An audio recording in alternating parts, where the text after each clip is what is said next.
ரிஷபராசி அன்பர்களே, மகிழ்ச்சியும் பல வகைகளிலும் வளர்ச்சியும் தரும் மாதமாகவே அமையும். வெளிவட்டாரத்தில் செல்வாக்கு அதிகரிக்கும். புதிய முயற்சிகள் அனைத்துமே மிக எளிதாக வெற்றி அடையும். எதிர்பார்த்த பணவரவு கிடைப்பதுடன் எதிர்பாராத அதிர்ஷ்ட வாய்ப்புகளும் ஏற்படக்கூடும். அரசாங்க வகையில் எதிர்பார்த்த காரியம் அனுகூலமாக முடியும். குடும்பத்துக்கு தேவையான பொருட்களை வாங்கி மகிழ்வீர்கள். கணவன் மனைவிக்கிடையே அந்யோன்யம் அதிகரிக்கும். சிலருக்கு குழந்தை பாக்கியம் கிடைப்பதற்கான வாய்ப்பு உள்ளது. பிரிந்திருந்த கணவன் மனைவி ஒன்று சேருவார்கள். திருமண முயற்சிகள் சாதகமாக முடியும். சுப நிகழ்ச்சிகளை திட்டமிட்டபடியே நடத்தி முடிப்பீர்கள். உறவினர்கள் மற்றும் நண்பர்கள் வீட்டு விருந்து விசேஷங்களில் கலந்து கொள்வீர்கள். சிலருக்கு வெளி மாநிலங்களில் உள்ள புகழ்பெற்ற புண்ணிய தலங்களுக்கு செல்லும் வாய்ப்பு உண்டாகும். இதுவரை இருந்த உடல் உபாதைகள் நீங்கி உடல் ஆரோக்கியம் மேம்படும்.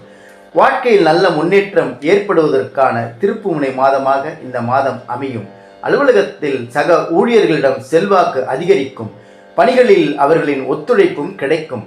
நீண்ட நாட்களாக எதிர்பார்த்த பதவி உயர்வு, சம்பள உயர்வு போன்ற சலுகைகள் கிடைக்கும். தொழில் மற்றும் வியாபாரத்தில் எதிர்பார்த்ததை விட விற்பனையும் லாபமும் கூடுதலாக கிடைக்கும். அரசாங்க வகையில் எதிர்பார்த்த காரியங்கள் அனுகூலமாக முடியும். புதிய முயற்சிகள் வெற்றி பெறும். சக வியாபாரிகளால் மறைமுக போட்டிகள் ஏற்படக்கூடும். பற்று வரவில் கவனம் தேவை. குடும்பத்தை நிர்வகிக்கும் பெண்களுக்கு மகிழ்ச்சி தரும் மாதம்.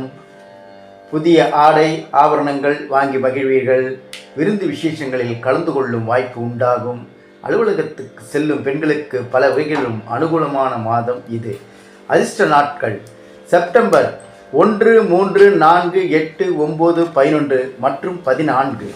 பரிகாரம்: செவ்வாய்க்கிழமைகளில் முருகப்பெருமானுக்கு செவ்வரளி மலர்களால் அர்ச்சனை செய்து வழிபட மகிழ்ச்சி பெருகும்.